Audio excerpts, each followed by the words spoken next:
when you look at what's happening with redistricting is just the latest skirmish between what is turning into a cold civil war. All right, this is what it is. I hate using that rhetoric. I hate using those words, but what else are you going to describe it? We are literally having a redistricting war between the states right now, and we have governors who have decided they don't care about the minority rights in their own states. Greg Abbott doesn't care. If you don't agree with Greg Abbott, he is going to force his will upon you in the state of Texas. And if you don't agree with Gavin Newsom and how he's going to force his will upon you. This is not what the founders intended. But look, I'm obviously pretty critical of how the Democrats have responded to the Republicans, but make no mistake, it is Donald Trump and the Republican Party are creating this unprecedented challenge to our constitutional republic, okay, on so many levels. Redistricting is really just the tip of the iceberg. This is not a policy fight. This isn't the usual partisan back and forth. It is a direct stress test of whether our constitutional system actually works when a president and his party decide they don't have to care about the limits that are written down on paper. Okay. Now look, Trump has spent years, parts of his first term and much so far of these first 200 plus days, bending and breaking the guardrails of the republic.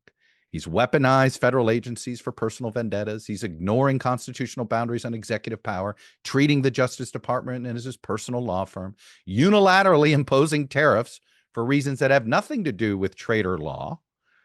That's unconstitutional. I think the courts are going to figure that out soon enough. And the GOP, from its leadership to its so-called moderates in the party, have all chosen to enable him. They've confirmed his most troubling cabinet choices, including one who is wrecking America's health, which I talked about last week. They've refused to conduct meaningful oversight over these horrendous decisions. They've allowed the constitutional tools that the founders gave them. They're in their hands and they're just gathering dust. But here's the part that people on the left don't want to talk about. The Democratic response is pretty troubling because right now as a party, okay, as an official party apparatus, they've decided to frame this moment as a war, right? Okay, you got to fight fire with fire. That this is an unprecedented moment. So they're framing it as a war. And when you tell yourself you're in a war, you start rationalizing things you'd normally not do, that you would say is immoral or wrong or unprincipled. But hey, it's war and all's fair in war, right? That's the mindset. For a decade, the Democrats made the moral and civic case for less partisan redistricting, and in some cases, to take it out of politicians' hands altogether. The Democratic Party, many inside the party, Eric Holder has been working on this. Others have spent money on referendum around on states, Florida and California and Ohio and New York and Virginia and many of these places because they argued it was the right thing to do. And guess what? I think it is the right thing to do. Take as much politics out of this as you can. So the Democratic Party, they championed independent commissions and they wanted competitive maps. But now with Republicans openly wanting to break the rules like they're doing in Texas, Democrats say, all right, we're going to break them too. And if you criticize that decision, as I've been doing, I've been told I'm naive, that I don't understand the stakes, that you are not taking this threat seriously. Oh, au contraire, my friend, I do goddamn understand the stakes. And we're not replacing one unprincipled, unconstitutional set of leaders with another set of unprincipled, unconstitutional set of leaders. And that's the mistake people keep making with Trump. Trust me, I'd love to tell the guy all these things and do all these horrible things. But you're not. You go low with him and he wins. What he wants is to drag his opponents into the same immoral gutter that he lives in. To make them behave, he wants all of his opponents to behave as immorally and amorally as he does. And the moment somebody does, he wins. Because then what does he say? See, I told you, the entire system is corrupt. They're all corrupt. I'm just more honest about it. They're all like me. And we've seen it in little ways and big ways. Marco Rubio and his little hands, right? What was the end of Marco Rubio's political career? When he decided to go low with Donald Trump. Anybody that has attempted to go into the gutter with him has only allowed him to win. But let's go through the blueprint that the founders actually gave us. The founders saw this danger coming. Maybe not Trump specifically, but the idea of a leader or a faction that believed winning an election meant a blank check to rule. Minority rights be damned. The founders feared two things above all: another king and tyranny of the majority. Here's what James Madison said in Federalist Number 10. If a majority be united by a common interest, the rights of the minority will be insecure. His solution was a very large republic. He wanted enough competing interests to make it, quote, very improbable, if not impracticable, for one majority to unite and trample the rest. That there would be so many sort of different groups of majorities at any one time that would be a check on any sort of dictator-like figure.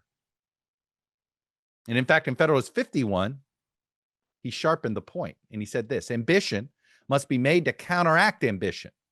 The great security consists in giving each department the necessary constitutional means to resist encroachments of the others. Checks and balances, folks. Okay? Checks and balances. Hamilton added in Federalist 78, when he was defending the need for an independent judiciary, he said, neither force nor will, but merely judgment. That's the shield against mob rule. These weren't lofty ideals. They were tools. They were designed to be used when majority power got dangerous. Well, guess what, folks? Majority power is dangerous right in this moment. We have the tools. No one uses them. Or someone like Mitch McConnell is afraid to use them.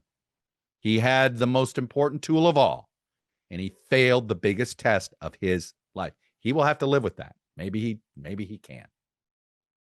But here's where we are. The tools are still there, but the people holding them refuse to use them. The moderate or mainstream Republicans, the ones who actually know Trump is wrong, have chosen silence over action. They confirmed troubling cabinet secretaries that they all knew were going to create problems. Problems for our health with Bobby Kennedy Jr. at HHS. My God, it's a bigger disaster than anybody could have predicted. And a lot of people predicted this would be a disaster. But literally, this man is a menace to society. A menace. Pete Hegseth at defense, way in over his head. Lots of concerns about readiness. Lots of concerns about troop morale, all due to the bizarre leadership that Hegseth has had at defense. And again, multiple members of the Senate basically got intimidated into voting for him. Joni Ernst and Tom Tillis knew this guy was totally unqualified for the job, and they got bullied by MAGA into supporting him. And of course, there's Tulsi Gabbard, who may or may not be the single most important asset Russia's ever had. Congress has also ignored the unconstitutional tariff abuse. They're not the ones that have filed suit in the courts that Trump is unilaterally using authority that belongs to the legislative branch. It's others that have filed suit. The congressional Republicans have looked the other way as foreign aid was gutted and the intelligence community hollowed out. They've not lifted one finger of oversight, not one. They're not even, you couldn't even say there'd been a weak check on Trump. It has been no check on him at all. Guess what? The Constitution can't enforce itself. Without people willing to wield those checks, all we have are words on yellowing parchment paper.